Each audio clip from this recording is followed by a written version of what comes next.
দুর্গাপুরে যে গণধর্ষণ কাণ্ড, সেই গণধর্ষণ কাণ্ডের প্রতিবাদে এবার বিজেপির ধর্ণা এবং বিজেপির ধর্ণা মঞ্চ করায় বাধা দেওয়ার অভিযোগ আনা হচ্ছে। ইতিমধ্যেই শুভেন্দু অধিকারী রাজ্যের বিরোধী দলনেতা, তিনি জানিয়ে দিয়েছেন যে এই ধর্ণা চলবে।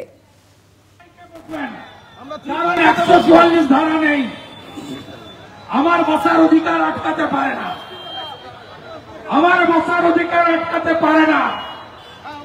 আপনারা এই ধর্ণা অবস্থান চালান।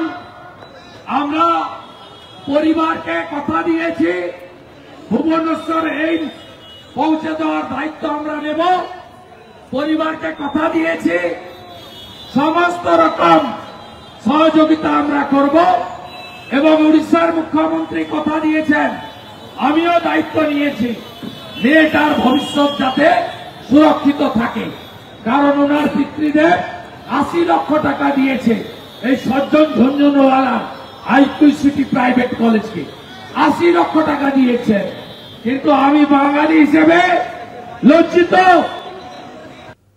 আজকে উড়িষ্যার গার্ডিয়ান বলছে মেয়েকে বাংলাতে আমি পড়াবো না।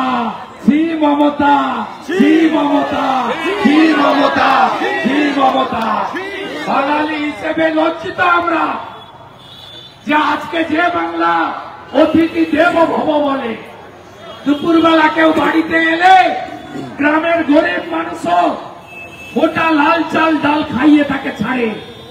চা না থাকলে ডাব ভেনে জল খাওয়ায়, কিছু না থাকলে জলে চিনি নুন দিয়ে গুলে খাওয়ায়। সেই বাংলা, অতিথি পরায়ণ বাংলা, আজকে উড়িষ্যার মেয়েকে আমরা সুরক্ষা দিতে পারলাম না। তার বাবা বলছে মেয়েকে আমি বাংলায় পড়াবো না। সবাই শপথ নিয়ে বাড়ি যান। এপ্রিল মাসে দড়ি ধরে 12 টান, দড়ি ধরে 12 টান, দড়ি ধরে 12 টান। এবারে বক্তব্য রাখবেন সাংসদ রাজ্যের সাধারণ সম্পাদক জ্যোতির্ময় সিং মাহাতো।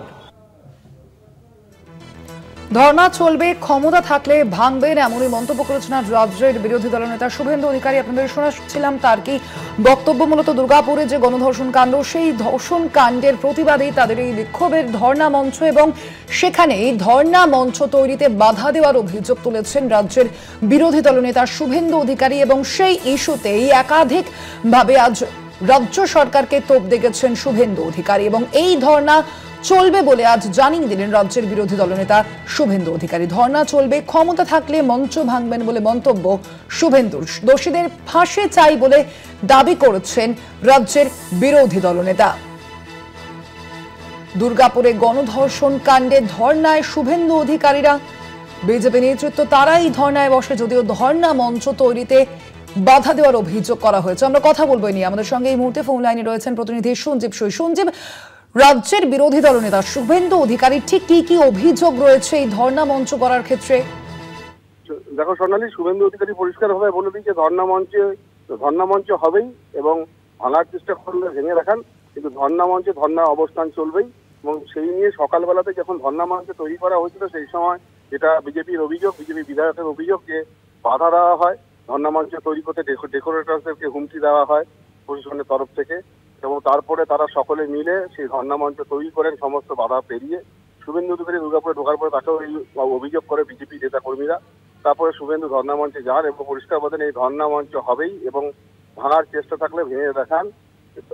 অলরেডি ধর্ণা মঞ্চে ধর্ণা অবস্থান শুরু হয়ে গেছে, শুভেন্দু অধিকারী সেখানে পৌঁছে গেছেন, এবং সেইখান থেকে হয়তো তিনি আবার এই আইকিউসিটি মেডিকেল কলেজ হাসপাতালে হয়তো আসবেন।